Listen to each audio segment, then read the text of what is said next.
What's up, guys? So today we're going to be responding to a Horsemeet video that he made talking about reformed black pillars and incels. Two guys emailed him basically talking about their experiences. Funny enough, one of them has been in multiple relationships, and the other one was literally like a fat guy who ended up losing some weight and then started to look better, right? So, not necessarily a true sell, of course. I'll get into that later.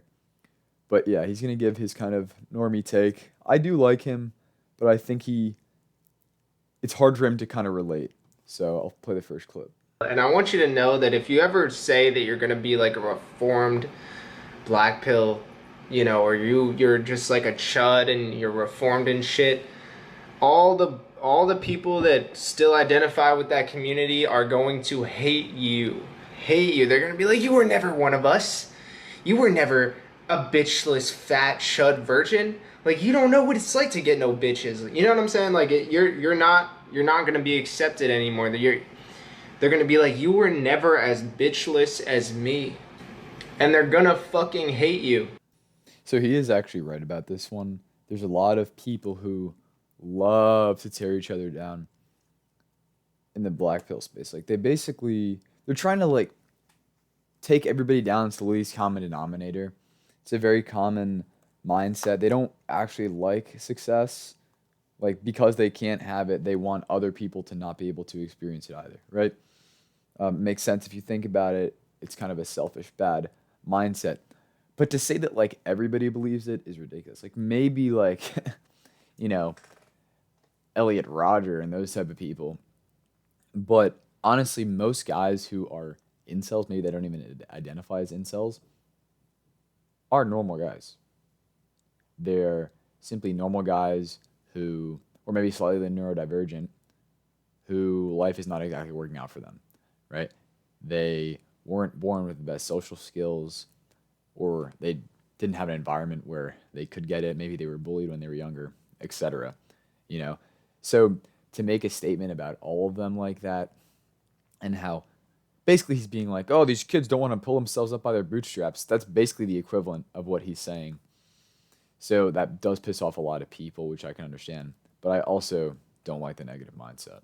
In case you don't know, according to Google, a true cell is, in parentheses, an individual who has never experienced any form of physical or romantic intimacy, such as holding hands or kissing, and believes they have virtually no chance of changing that status.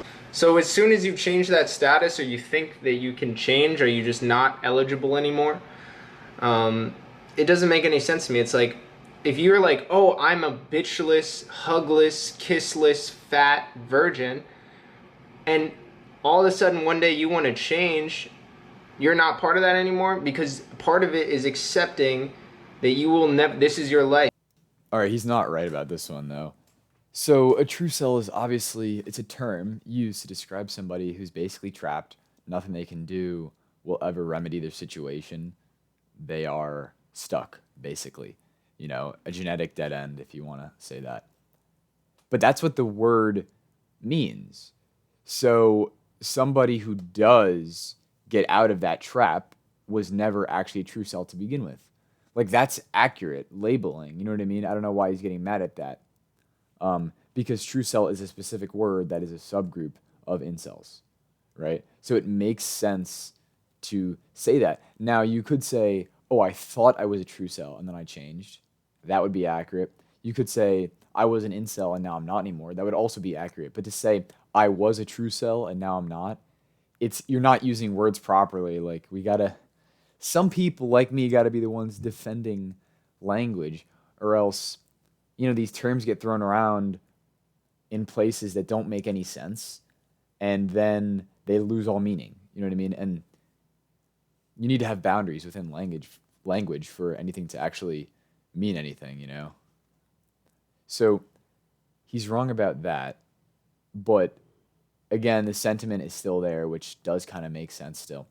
But also, even saying like, "Oh, if you think that you're going to get better, if you want to get better, then you're no longer a true cell." It's like, no, that's not what it means. It's simply that, like, I don't think they're really against having a positive mindset or anything like that. It's that a lot of them don't simply because they feel like they are trapped, you know?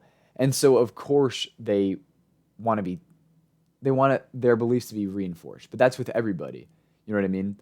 However, that doesn't change the fact that they actually might be true selves. There might be no amount of self improvement, no amount of working out or losing weight that actually will lead them to get a girlfriend. Some of it could be physical, a lot of it's usually physical, but it could also be in the mind. They might be a mental cell. You know what I mean? If you spurg out so much, you really can't get a girl unless she's also a major autist. But again, there's more autistic guys than autistic girls, multiple times more. So you're going to be competing with a lot more guys. So there's not really a clean solution there. So he's not really right about this one. So let's see the next clip. Super insecure online guy putting chicks on a stupidly high pedestal and just grow some balls and start shooting shots and living my life. Yeah, I think the second one is good. Like, once again, also, like, people, when you say baddie and stuff, you're already mentally putting them on this, like, pedestal when, in the reality, girls are just people that were born a different gender than you were. You know what I'm saying? No one chooses their gender at birth. We're all humans that are born, and you just get born on one side of the line or the other.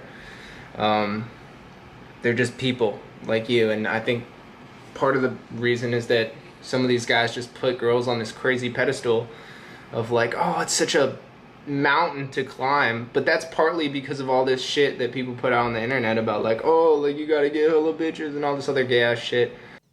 Yeah, this is a bit more nuanced. It is definitely the case that putting women on a pedestal is not good, but I think everybody knows this in the black pill space. Like that's why they are usually degrading of women. They're not putting them on a pedestal really, but I guess they kind of are in another way. But where he's not getting the full picture is that it's not only the individual that places women on a pedestal, it's actually society, like collectively. There are all these simps which give women these resources and everything, give them free stuff, basically make their lives like a breeze. The same thing with dating apps, so that they do have an inflated ego of themselves. Like they're putting themselves on a pedestal. It's like that common phrase among women, like, "Oh no, I'm the prize, I'm the table." Like Homath says that in some of his videos.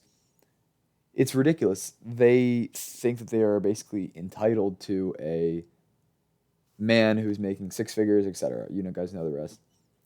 And then they go around and blaming the incels for having too high standards. Like, it's a completely warped reality, you know? So there is some personal aspect to it, of course, but there is also a like social society aspect, which one individual can fix. Now you can try to make the problem better, um, but you can't fix it all by yourself, you know, because it's collectively women are treated like angels and men are demonized. Again, not only in terms of romantic life, but also like DEI, jobs, money, etc. You know, courts like laws give them preferential treatment. You know, everybody kind of gives them the benefit of the doubt, I would say. So there is that difference between men and women. It's not all in your head. All right, I got one more clip to play. And kept looking outward for explanations instead of inward accountability. Oh, no, no, no. Did you say inward accountability? That is the opposite of the black pill virtue. Inward accountability, if you have even a fucking semblance of that shit, you're not one of them. You know, you would never be accepted. Yeah, this is a clip that I don't like because he's basically painting a caricature and exaggerating the black pill framework. So there are two kind of black pill frameworks, I think. One is that it's all about looks. That's kind of the more mainstream one. And then two is the sort of determinism, genetic determinism. And there's also like uh, larger determinism, like physical determinism, and sort of nihilism in general. That's sort of the more negative aspect to it.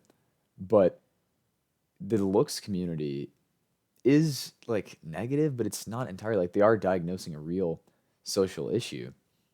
So I don't really understand this framework because a lot of them are being accountable. A lot of them are saying, hey, I'm trying to improve my looks. Now, that might be the looks maxing community, but they're all pretty deeply intertwined. So that is self accountability. That is changing yourself. And you're kind of dismissing all the guys who have tried.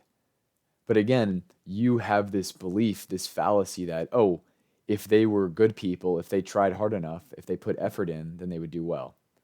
And again, why does he believe that? Because it worked for him. He's like a high tier normie. And he's even said before that he did not used to do well with girls, and then now he does, right?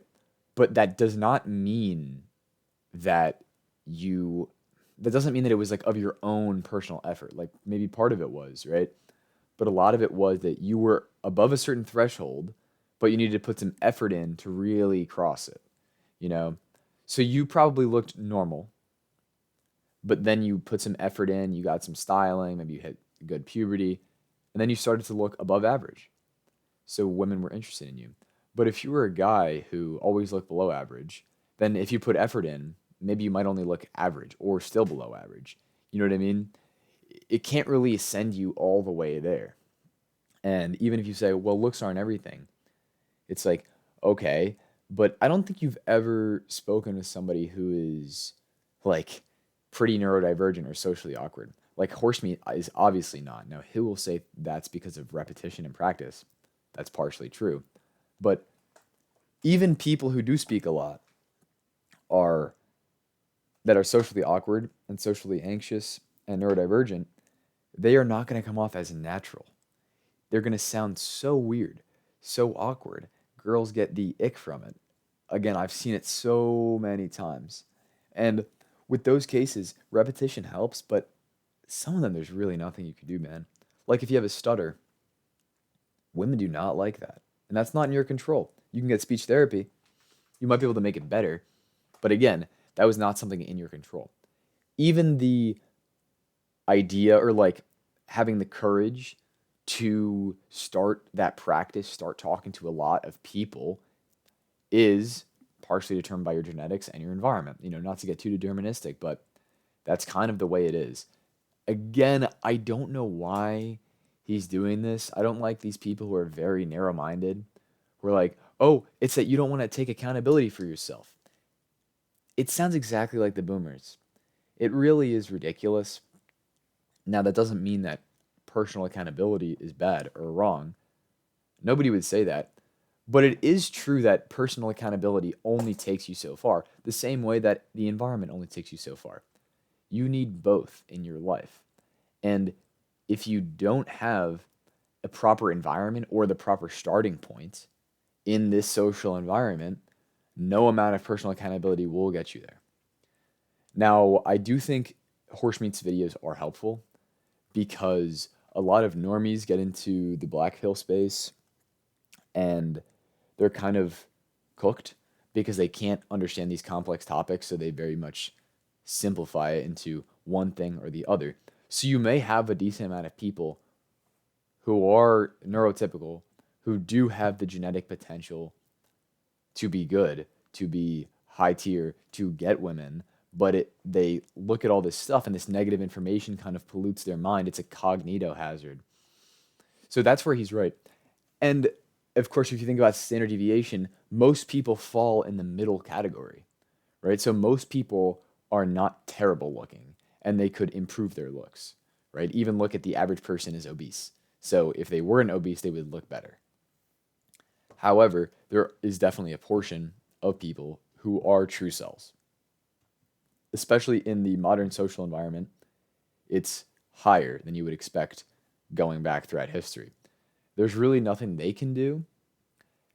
And also, if you have certain standards that you want that you don't want to abandon, you can say that those are cope or those are excuses, but you might not be able to meet them in this social environment.